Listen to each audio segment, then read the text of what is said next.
So basically, you run it. You're a fan of everything. Then you decide what like makes you decide I'm gonna be a rapper. Like, how do you have that like specific moment? I don't know. Honestly, I think it was just the shit I was around. I was around a lot of dudes that was already rapping too. I left that part out too. I was around a lot of rappers that were older than me. You know, I was about 14, 15. They already 18, 19, 20. Hmm. And, I started just hanging out with them a lot. Because when you're younger, some of us, we hung out with the older dudes, you know what I'm saying? And we was in the projects with them. Right. So it was like, that's kind of where I got the influence from. And then you start rapping, and it's kind of more And like, I'm like, I want to do this because they was doing it. They was making songs. They was going to the studio. And I would just kick my rhymes to them. And they like, yeah, just keep writing. You're going to get better. You're going to get better. And one day they was like, come on, you going with us. right. No, that's dope. So you basically start writing, you're improving, you're surrounded by a bunch of older folk who are kind of helping you get more structure with it, teaching you what's up. You end up getting brought down to the studio and start recording stuff for real reals. And all this is while you're still a teenager, right? Yeah, this is all teenagers. Yeah, that's wild. This is what, 96, 97. So you're basically a teenage rapper in the era of the golden era of all of that stuff happening. Oh, yeah. That's Oh, wild. yeah. And so you're coming Yeah. through, you're like going down to the studios. And kind of what happens after that? So like what happens once you start recording a bit? I just started getting my feet wet, really. It wasn't like, it wasn't spectacular. I was just learning, you know what I mean? It was all learning process at that point. It wasn't really like I was the dopest already. I was just learning how to spit 16s. I was just writing 48 bars and, no chorus. And it was like, nah, you got to break it down like this. So they're teaching me how to break down verses and just create hooks. So it was more of a learning stage at that point for me. So how long does that phase last as you're going through it? And while you're going through it, are you like witnessing anything cool? Do you have any like experiences from that time that you found were like super noteworthy? Because keep in mind, what you may find something mundane. This is like your story, right? So whatever you tell us is kind of like putting it out there into the world. Yeah, so okay, yeah, no. So like I was saying, it was more of a learning experience at that point. So then now this is 98. I'm gonna go to. I started going to this radio show called 88 Hip Hop. It was on Houston and Broadway. That's where I met Poison Pen there. I met Sarah Connor there. I met Breeze Ever Flowing there. I met Lifelong there. I met a lot of the underground, staples of that we know. I met pretty much all of them down there, and this is like way before EODUB. Right. So those are some of my best times. That was when it was dope, when everybody was ciphering, and it was like, the radio show was dope, but it was like after the radio show when it was really the shit. Everybody's outside ciphering, smoking, sipping their 40s. That was when motherfuckers was still sipping 40s and shit. And yeah, those was dope times for me. So you would be out there with Poison Pen and them do the radio show, which was that like a freestyle show, and then you go out and continue to freestyle. It was a variety of hip hop show. It was, they played music, they did battles on air, they had like b boys out there. It was one of the first video website radio shows, and it was like mad glitchy because it was like so new. But it was like they was the first with the videos Yo, that was doing hip hop. that's really cool. That's cool. You were like a part of that. Yeah, So you basically involved in innovating what ends up being all what we're doing today, if you think about it. Um, but like, so kind of what happens then? So you're doing the radio shows with them, you're connecting with them. It's kind of on that, I guess, a vibe of just y'all living out the experience. It's more about the rapping or anything, just being there. yep. And how long does that phase go on for? Uh, it went on for about another year. Then I kind of dipped off for a while. I had some life shit going on. And 99 and 2000, I really wasn't around music like that, straight up. Right. So, moving forward, EODUB, that's when that was like the second time I found some shit I fell in love with that was like so dope. And they was at the Pyramid Club at this time. And Right. that shit used to be fucking packed. When I tell you it was so hard to get on that list, you had to be there super early just to get a good spot on the line. Right. And it was more, it was gritty too. It was no holds barred. It was like, ah man, super bars, super bars. So when is this? This like 2000-ish era? Like when do you encounter EOD? 2000 for me, it was 2003. So EODUB's been around for a couple of years now. It's a little established, and then They started in, I think, 2000.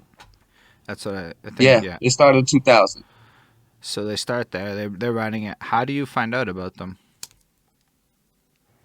Um, Actually, a friend of mine, female friend of mine, that it's actually my boy's wife. It was when they first got together. She had just came home from college, and she was telling us about her boy Jason that ran this open mic downtown, and we need to go check that shit out. It's every Sunday, and I'm like, Sunday, like and they're like, nah, nigga, you need to go check this shit out. Ah, And I went and fell in love with that shit. I didn't even get to meet him that night because it was just so crowded and so much going on. Like it was a different vibe. These venues used to be fucking packed front to back, like every week. I'm like, what? So tell us a bit about how the EODUB experience was back then. Like when you show up, what was the open mic like? First off, these guys gave you an intro that was like the best shit you've seen, and he's like, "Oh my god, this show is crazy," and the open mic hasn't even started yet. So it would be that first. So they already have you hyped. So by the time they already call the names, everybody's like ready to go. Right. And it was just a different vibe. You could smoke in the venues back then. So everybody's in there smoking. This shit is cloudy. And you would just catch some of your favorite rappers just on a humble in there all the time. That's really cool. So you start like participating in the open mic. Do you like kill it at first, or does it take a while to catch your rhythm? Nah, I did all right. I ain't kill it. And it was like, yo, Shorty, come back. Da, da, da, da. And that was the thing with them too. They would coach you, you know what I mean? Even like through you going through the open mic, they give you pointers and shit like that. Right. So that shit was gladiator school for hip hop, man. Like that shit built a lot of MCs, man. A lot of strong MCs came out the dub. A lot. Oh, it's fair. I've heard a lot of people say that. Basically, anybody I've talked to who's heard of the dub has the same feeling about the dub. So I'm definitely believing you about that. And so you start getting involved as a participant. Are you also still recording music at this point? Do you start to take your stuff more seriously, or are you still kind of just running with the dub and that's kind of it? Nah, at that point, see, this the thing. At that point, I'm starting to get more into it, and they actually started letting me record at their studio. They had a studio called the Dojo. Right. That was like when End of the Week like was kind of being a label for a minute, right? If I'm not mistaken, and Yeah, producing content and whatnot. So you went through yeah. there. Nunzio ran the. Shout out to Nunzio. Nunzio ran the studio. Right. He was the main engineer there, and them guys just invited me with open arms, and allowed me to just do my thing. And I got in there as much as I could. Right. And so you're recording over that era, and a lot of that stuff I think is even you can find a bunch of that. I'm pretty sure on the SoundCloud for End of the Week. Like there's like stuff spanning a very long period of time. Oh, absolutely. That catalog is ridiculous. Absolutely, and it holds up today. Like I never heard of End of the Week before 2020. That was when. Well, I mean, I'd heard of it, but not really heard of it because like it's in Montreal, but I hadn't really heard of it. So like, when I started listening to a lot of the older music, as I talked to people like, Big Zoo and Nunzio, and listening to the Three Kings stuff, and but you came up all over. It's impossible to not come across Figueroa all over this experience and stuff, and then just listening to you over the ages is really cool. But it's cool to like see that you got welcomed into that environment, and it kind of created, like, I mean, the art you're creating today is really amazing. So it's like the fact that that environment got fostered you to be able to create in that point in life and reinvigorate that spark into you is a powerful testament to what the dub brings to the table. Amen. So like basically you're recording at that point. Are you getting into videos and stuff then? Like, how are you promoting your music? What's like the actual experience of being an artist in New York at that era like? At that point, it wasn't even Catch wasn't even heavy on the video game yet. It was more so going out, and going to different spots other than EODUB. You know what I mean? And Right. going to different places. You know what I mean? And letting your face. You know what I mean? Even if you're not going to perform, just to go, just to be out there. You know what I mean? And be with the community. That's what that. It was about that shit. Right. You had to be outside. You know. That makes a lot of sense. I think that's still pretty relevant actually today, wherever you're at. The more visible and present you are, the better you're probably going to integrate into it. So like how long so as this point's going on, are you releasing projects, or is it like singles? Like, how does that process working for you? Um, I'm actually putting out mixtapes. Everything was still physical at this point. Right.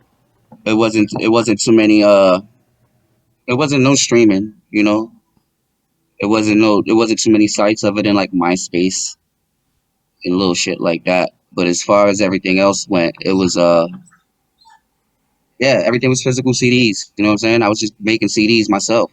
Right. You know what I mean? Going to the pressing and getting them shits pressed out and hitting the spots up and giving my shits out.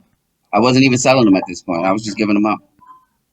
That's dope. So I guess that's was that the normal move? You would give them out at first and then move to a point where you started selling them?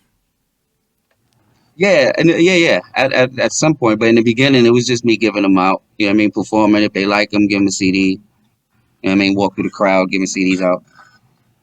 It's definitely a good flex though, because it's memorable stuff. Um, so you were performing a lot during that era. Every week, at least twice a week.